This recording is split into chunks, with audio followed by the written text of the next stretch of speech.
Saat keduanya memasuki garasi parkir bawah tanah dan tiba di lantai pertama, Takehiko Ito melihat Charlie dan langsung menyapanya dengan gembira. Dia merasa Charlie menyenangkan dipandang, tidak peduli bagaimana dia memandangnya. Dan sekarang, setelah dia tahu istri Charlie telah melarikan diri, dia merasa semakin nyaman memandangnya. Dan semakin dia memandangnya, semakin miripnya dia dengan menantu keluarga Ito. Jadi dia menepuk bahu Charlie dan berkata sambil tersenyum, "Sudah lama Tuan Wade?" Charlie tersenyum dan berkata, "Bagaimana kabar Tuan Ito akhir-akhir ini?" bagus sekali," kata Takehiko. "Ito Ryang, rumah barunya jauh lebih luas dan nyaman. Saat ini saya sedang merapikan halaman rumah. Saya berencana memindahkan beberapa spesies pohon berharga yang saya tanam di Jepang ke Nanjing. Kalau ada varietas favoritmu, beritahu saya, dan saya pasti akan menemukan yang terbaik untuk diangkut ke sana." Charlie mengucapkan terima kasih kepadanya dengan berkata, "Terima kasih Tuan Ito, tetapi saya mungkin tidak punya energi untuk merawat tanaman itu." Nanako menimpali, "Ayah, Charlie Jun biasanya sangat sibuk. Tidak seperti ayah, dia tidak punya waktu untuk merawat pohon dan bunga." Takehiko Ito tertawa dan mengangguk, lalu berkata, "Benar, saya sama sekali tidak khawatir tentang pekerjaan sekarang. Saya hanya menikmati masa pensiun saya setiap hari. Akhir-akhir ini, saya mulai pergi ke pasar petani. Saya berjalan ke sana setiap hari untuk membeli bahan-bahan segar, lalu kembali lagi.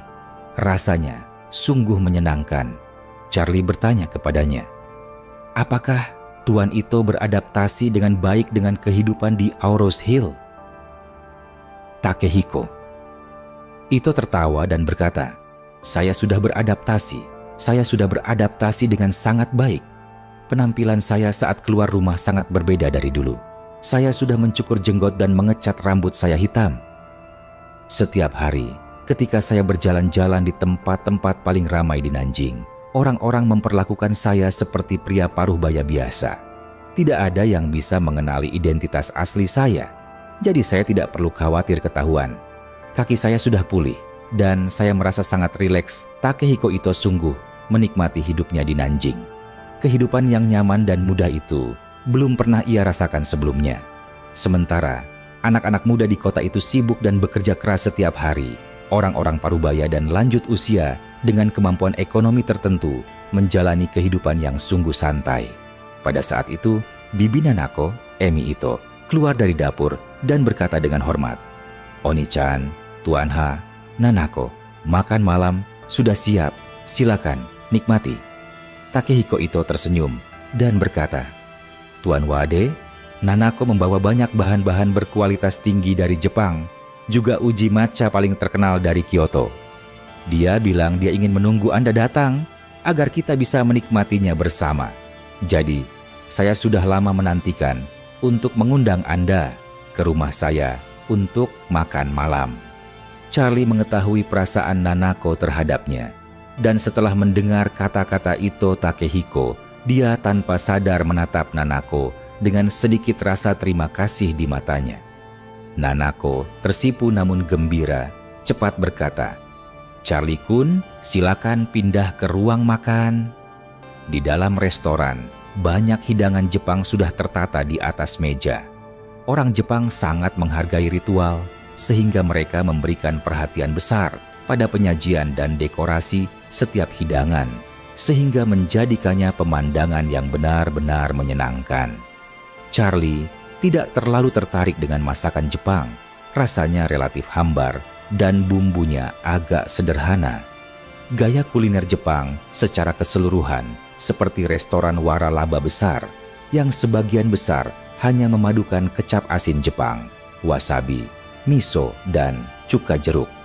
Namun, karena ia adalah tamu, Charlie tentu saja tidak bisa mengungkapkan perasaannya yang sebenarnya.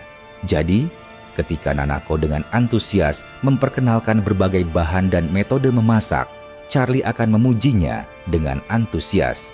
Di meja makan, Takehiko Ito terus ingin bergosip tentang istri Charlie yang pergi tanpa pamit.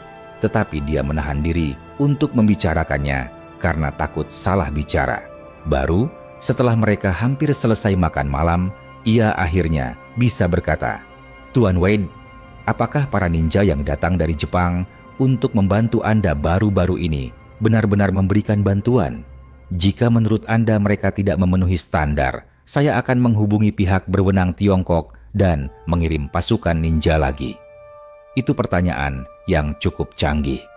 Alih-alih langsung bertanya tentang perkembangan masalah, mereka justru bertanya apakah para ninja telah memberikan bantuan substansial. Meskipun mereka menanyakan hal yang sama, motivasi dan perasaan mereka sangat berbeda. Bertanya langsung akan terkesan tiba-tiba dan bergosip, sementara cara bertanya ini jauh lebih lembut dan alami. Jika membantu, berarti semuanya telah berkembang.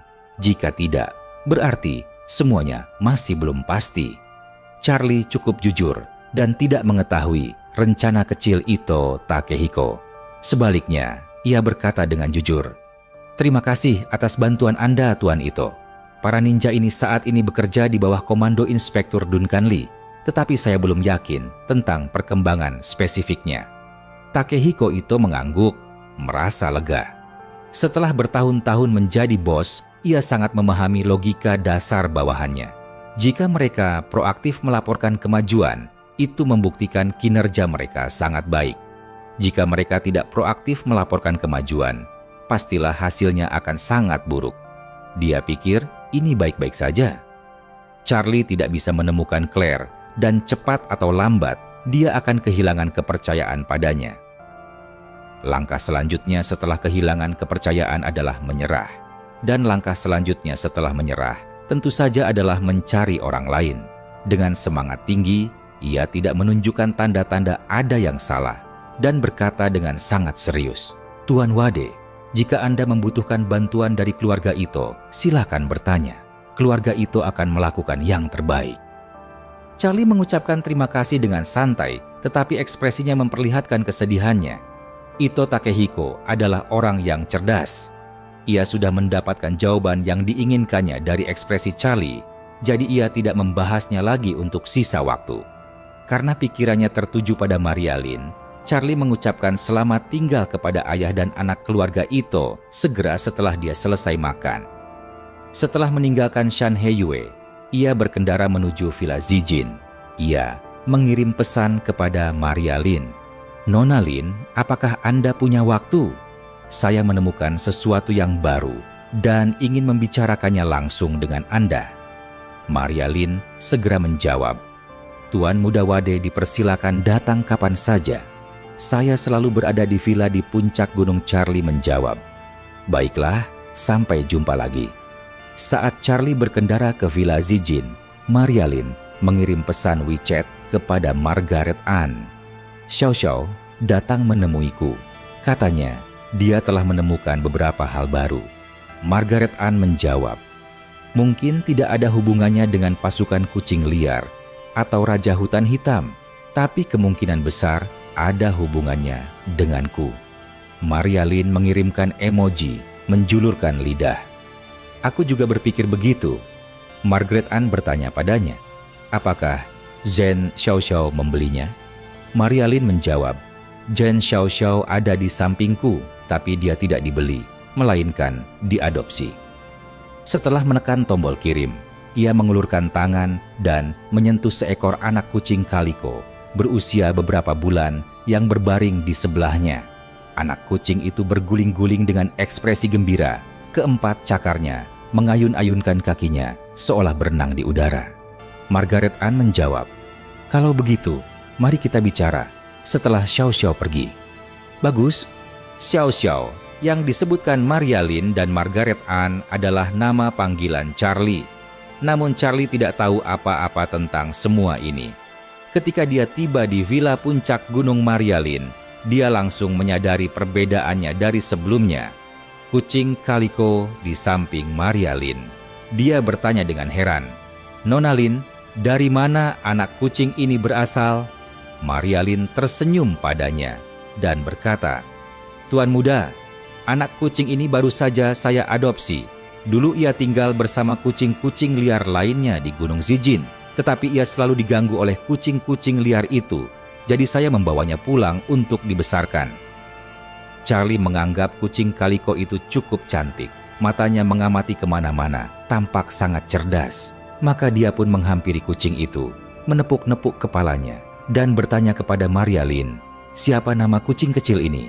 Maria Lynn menjawab sambil tertawa manis, "Tuan muda, saya menyebutnya Xiao Xiao."